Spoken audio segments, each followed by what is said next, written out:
How did Mr. Rai approach you for a film? Do you remember?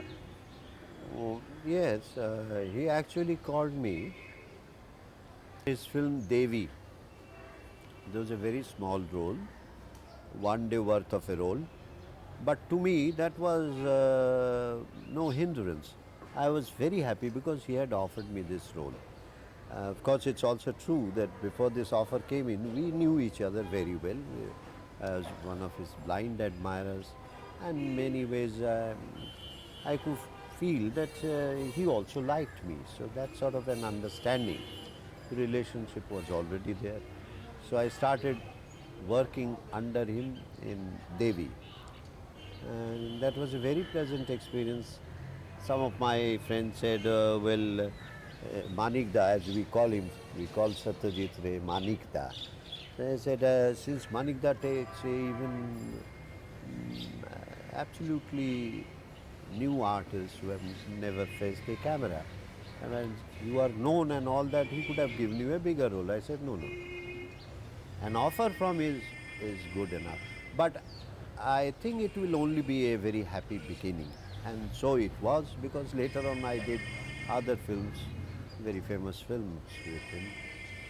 Which was the second film you did with him? Second film I did Postmaster. Can you recall anything about Postmaster? Oh About yes, the role and about how he briefed you on the role? actually, as I heard the script, I was little worried about the end as conceived by Manikda. It's different from what Tagore had written. And Postmaster being a very popular writing, I thought that could create some kind of controversy. But it really didn't. It was accepted. And here, for the first time, I realized what was good in literature was not necessarily that good or acceptable in case of films, if based on literature. That was an eye opener for me, because whatever he did, that was also artistic creation. And then working with him is such a pleasure for any actor to know that he is working with Satyajit Ray, is that you don't worry about your shortcomings, your defects, your faults, because you are left in very safe hands and very watchful pair of eyes. So you just can't go wrong. There is someone to check you, to correct you, to guide you, to help you. So that is a great advantage to work with one such great director. How did he coordinate you and that child actress, that small child in Postmaster? Ah, yes. Uh, the child actress was a prodigy. There is a chapter in Mary Satan's book on Satyajit Ray where some lines are devoted to me also, where I admit, and admit very openly, how I have learned even from children, child artists. She was really such an artist who had been facing the camera for the first time, but that was impossible to discover. Can you? There was a scene, there was a shot where I say something to her, noticing her dirty sari which she wears. I said, why is it so dirty? Why can't you ask your mother to clean it? It stinks, it's dirty and all that. So she was to say, I don't have mother. After rehearsal, the monitor and all that, as we went in for a take, I delivered my lines. Now it was her turn to say what she has to say, that I don't have mother. So I said, why don't you ask your mother to clean it for you? She took what I thought then a rather long time. So in the meantime, I thought she had forgotten the lines altogether. And it was a definite Angie will have to retake it. And my thought process naturally had its impression there on my face. Or, in other words, I had gone blank temporarily. But then, like a flash of lightning, this girl delivered her lines. And so well timed, that I felt guilty that because of my lack of foresight, lack of patience perhaps, that such a good shot will be treated as NG. So, disappointed as I was, I looked back at Manikda. Manikda winked at me. That was his way of saying, I'll take it once again. And said, well, Chandana, you have done so well, but your Anil Kaku forgot to do something which he had to do. So we'll take it once more. So that's why I say that even a newcomer, just a child, could teach you acting because of their naturalness, freshness, and all that. To such beginners, and particularly belonging to that age group, this instrument and that, this, that, no importance. They will do as they are told to do. They will act and react so wonderfully that even the director will have to get surprised that such a reaction could come out of this thing. So I believe in that theory, that even children are capable of contributing to adults like me as far as acting is concerned. Now, how come he's so good with actors and children and everybody who is in his films?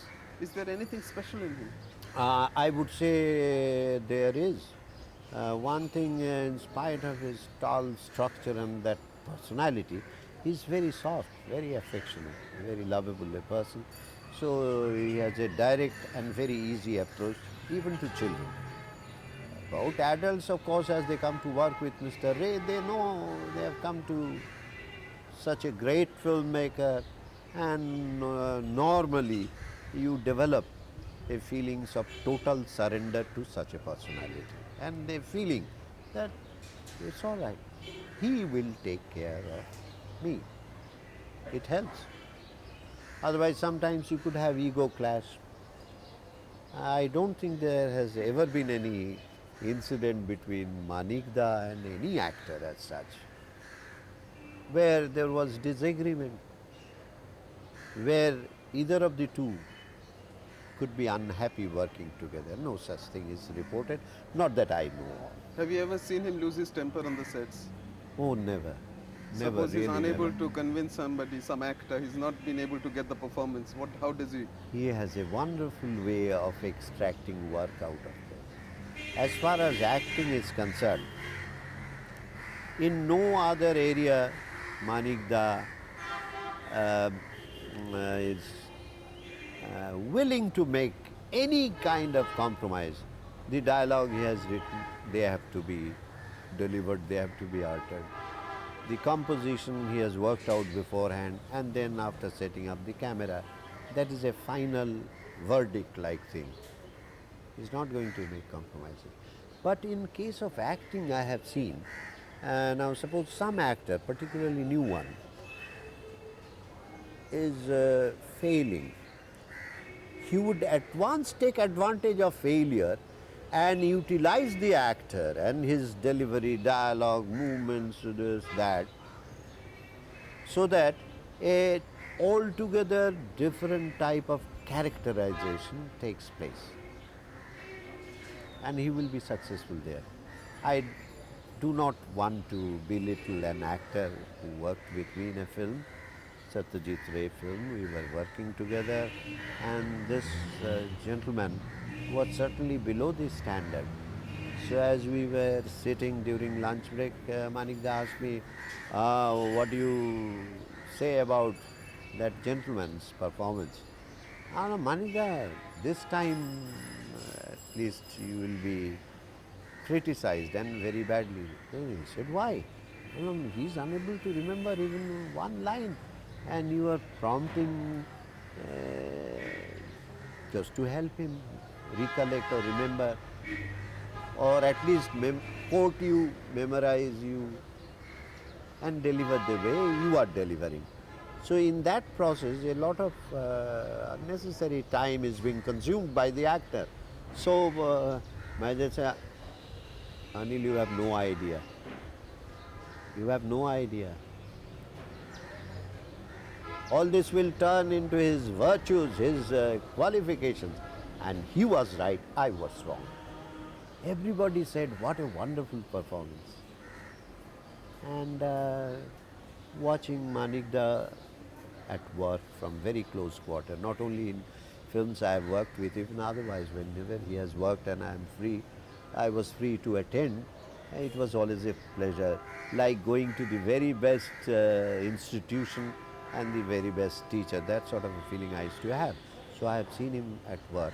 Certain things which he can do, I don't think is possible for other filmmakers.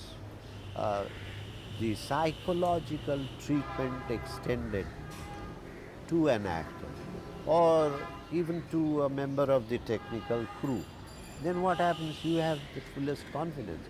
And everything is so clear in Manikda's mind. The entire editing pattern is also known to him.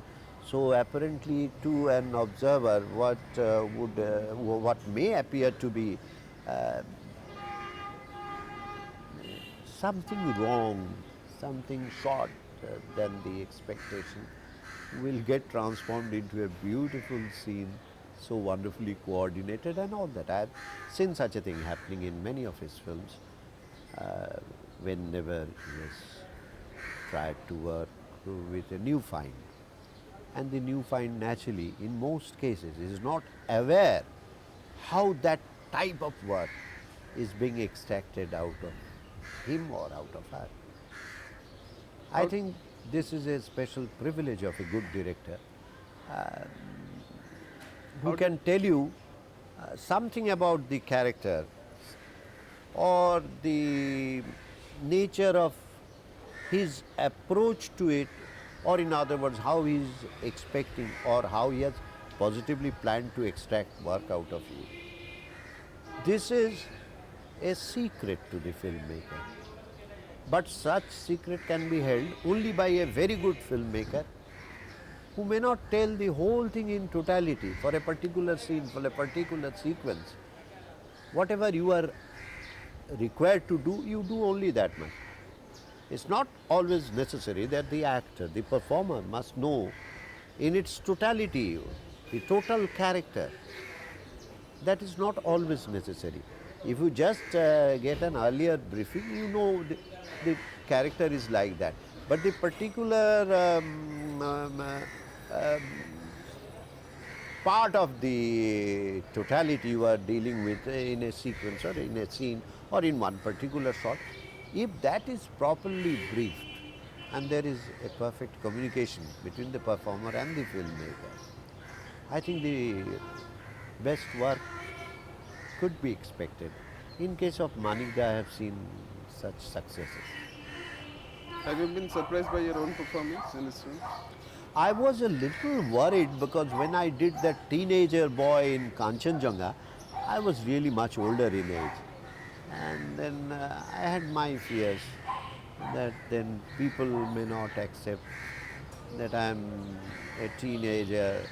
And there were things which I could plan very easily as part of the behavior pattern of that character. But I was not very sure that while executing I could attain that required height. But it turned the other way around. I became much younger than the age that was prescribed in the script. And then again, I must thank my director. At times, Manikda used to get worried because there was a big jump. I literally flew from one floor to the lower floor in the hotel terrace. There was a long flight of stairs. So I almost got airborne, and that I did only in the tech. And he was so worried how and where I would land, and then probably I would be picked up with broken limbs. But I succeeded. This type of allowance given to an actor, he knows, is doing it only for characterization, for the betterment of the film, never to do any wrong or never an attempt to alter his thoughts. If he discovers that, he could be very liberal to actors. I never had any problem working with him. I just remember in my fairly long career with him, there was one moment, one particular shot in a film in Mahanagar, the great city, where the dialogue was, my wife asked me, well, is it necessary that I should sign on my application? She was applying for a job. That was the application letter. So I was getting ready to go out for my office. And then I comb my hair and turn and say, well, who is going to sign on your application letter? Lady Mountbatten. So I still remember I had overdone a little. So I had just said, Lady Mountbatten, like this. He said, Anil, there is already enough fun. The humor is there in the dialogue. So just leave it like that. Just deliver the line very casually. In all the films I have done with him, that was actually where, as a director, Manikda gave me direction instructions. I think we two had wonderful understanding. And another additional advantage was that Manikda liked my background as a technician. So there were lots of discussions at different times where actually we talked to each other as technicians. Normally he doesn't allow the artists to see the rushes, but I was allowed because I was a technician. That was my background. So that way also we could indulge in more of academic discussions. And he's of course fond of all young people in my industry and knows it very well how people respect him, how people look at him as head of an institution. That has been glorified and given a lot of pride because of his emergence. So even that relationship continues today when I'm not working with him, like in many organizations. He's my chairman, he's my leader. I work under him as a good worker. So the relationship has not undergone any major change as such. Though it is also true that after Mahanagar, I have never been able to work with him. Do you regret not working with him? Well, anybody would regret, but then it's just regret. It's a sad experience. Because at no stage have I started doing mark time or started looking for other directors. I'm essentially product of commercial film industry. So the alternative was always there, but it's obvious nobody would come that close to Manikda. But at least I'm still able to serve the industry, I'm still able to work and give this type of interview also a tough assignment for me. Anyway, so that is that. How did he brief you before a shooting when he used to approach you for a role? What did he tell you? Did he tell? He would tell you all about the character, then give you an idea about the story, and then I was provided with a script for Mahanagar because that was a big role. Even for Postmaster, I remember, I was given a script. So, and of course, that was the biggest advantage. Whenever you wanted, you could get him. Now, suppose he is preoccupied with editing. You go to the balcony of the editing room. Somebody will tell him Anil is there, Anil is there. So he will make his time, he will come and say, hello Anil. We used to play badminton in one of our studios. So even while editing continuously, used to make some little time to come and join us and participate in badminton. He's a very good badminton player. He naturally has all the advantage of his height. He could smash like that. And so he would probably know that there is something I want to discuss with him. It could be purely academic. I might have landed there after seeing a film uh, which has not been understood by me in totality.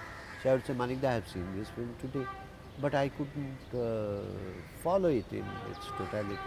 Then he would probably very affectionately explain it to me and go back to his editing. So here at least, with our great directors, this type of relationship develops and develops to the advantage of both, I believe. This brother, an elder brother,